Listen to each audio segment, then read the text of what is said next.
Good morning.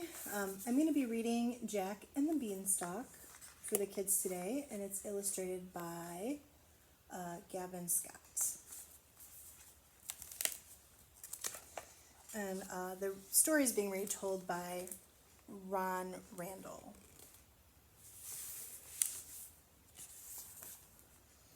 And for the kids who don't know, when beans grow, they grow on a vine called a stalk. So this is a beanstalk.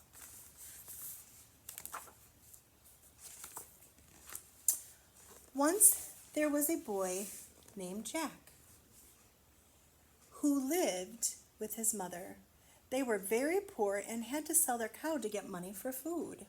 So poor means that they don't have a lot of money and they struggle. As he was taking the cow to market, Jack met an old man. "You won't get much money for such an old cow," he told Jack, "but I can give you something better than money for her, magic beans." Magic beans? I've never heard of magic beans. Have you ever heard of magic beans?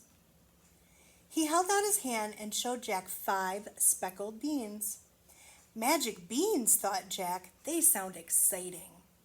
He gave the old man the cow and took the beans, thanking the man politely. Then he went home to his mother. I wonder what's magic about the beans, and I wonder how Jack's mom is going to feel about him trading their cow for magic beans. Jack's mother was extremely cross. She was angry. "Silly boy," she shouted, "thanks to you, we have no cow and no money." She threw the beans out the window and then sent Jack straight to bed. Jack looks very sad there. The next morning, Jack was astonished. He was surprised. When he looked out of the window, a giant beanstalk had sprung up while he was sleeping.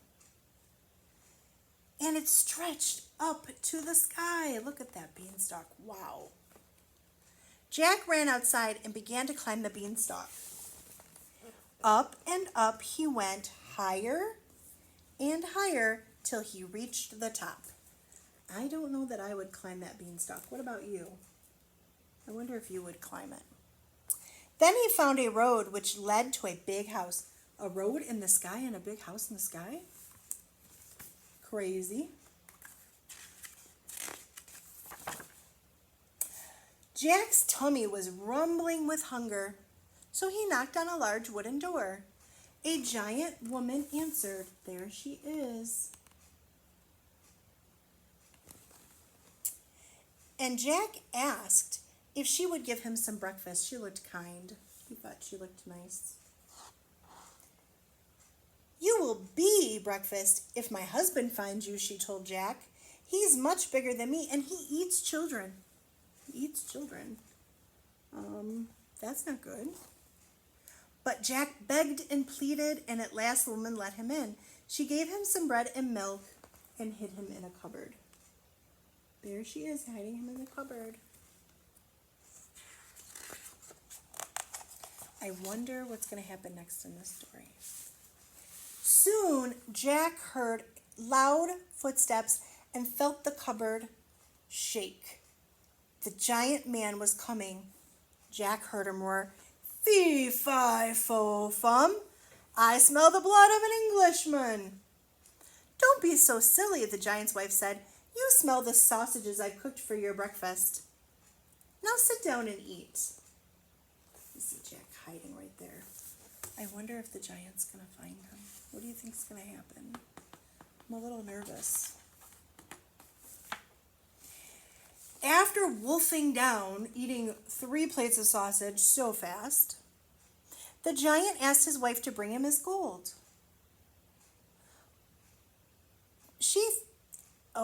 I almost goofed up.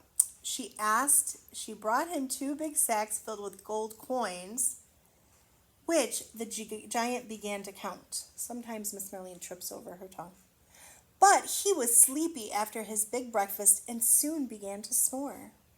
Jack crept out of the cupboard and grabbed one of the sacks. Then he rushed out of the house, along the road, and straight down the beanstalk. I don't know if Jack should have taken that. That's stealing. I wonder what's going to happen now that he's taken the giant's gold. Jack's mother was overjoyed. She was so happy to see him, and she was even happier when she saw the gold. They lived well while the money lasted, but after a year it had all been spent. Once again, Jack and his mother had nothing to eat. "Don't worry, Mother," said Jack. "I'll just go back up the beanstalk to the giant's house." I wonder if he should do that. And so he did, just as before. Jack knocked on the door and begged the giant's wife for something to eat. Look at that big house. It looks like a castle. I wonder if she's going to let him in. And if she lets him in, I wonder what's going to happen. "Go away," she told him. "The last time you were here, a sack of gold disappeared. My husband was really cross." He was angry. But once again, Jack begged and pleaded, and at last she let him in. She gave him some bread and milk and hid him in the cupboard. Soon the giant stomped in, bellowing, "Fee, fi, fo, fum, I smell the blood of an Englishman." "Nonsense," said the giant's wife. "You smell the yummy soup I've made for your lunch." Peeping through a crack in the cupboard door, Jack saw the giant slurp down a big barrel full of soup and heard him tell his wife, "Bring me my hen." So he's going to bring a hen, a chicken.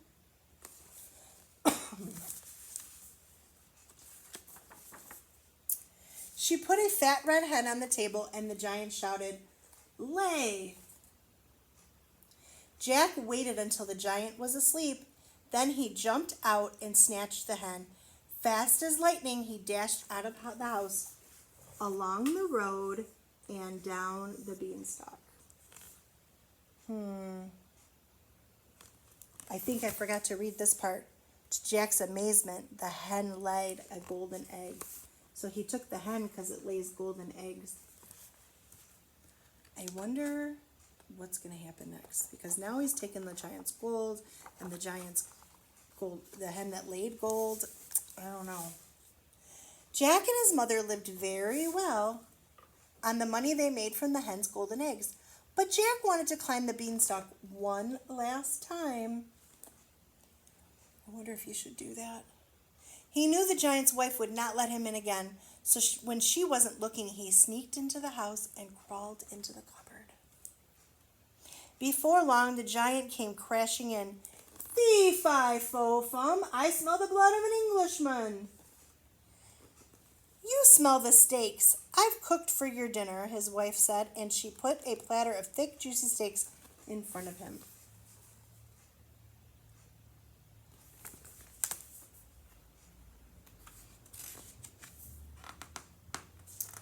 The pages want to stick. After gobbling up the steaks, the giant took out a golden harp and said, "Sing." A harp is this kind of instrument that has strings, and you can play it almost like a guitar. But it doesn't sound like a guitar, it sounds different. The harp played a gentle lullaby, and soon the giant was fast asleep. Jack sprang out, took the harp, and began to run, but the harp cried, "Master, master!" And the giant woke up. With a roar, he leapt up and ran after Jack. Uh-oh. He's running after Jack. It's not good. I wonder what's going to happen. Holding the harp tightly, Jack ran for his life. As he scrambled down the beanstalk, he yelled, "Mother, Mother, bring the axe." What are they going to do with that axe, do you think? Jack took the axe and started to chop down the beanstalk. The giant quickly climbed back up to the top before it snapped in two. Oh, so the giant's safe. That was the last time Jack saw him. With the hen and the harp, Jack and his mother were able to live happily ever after, and they were never hungry again. The end. I want you to go tell somebody about this book and what you liked about it. If you didn't like it, I want you to tell them what you didn't like.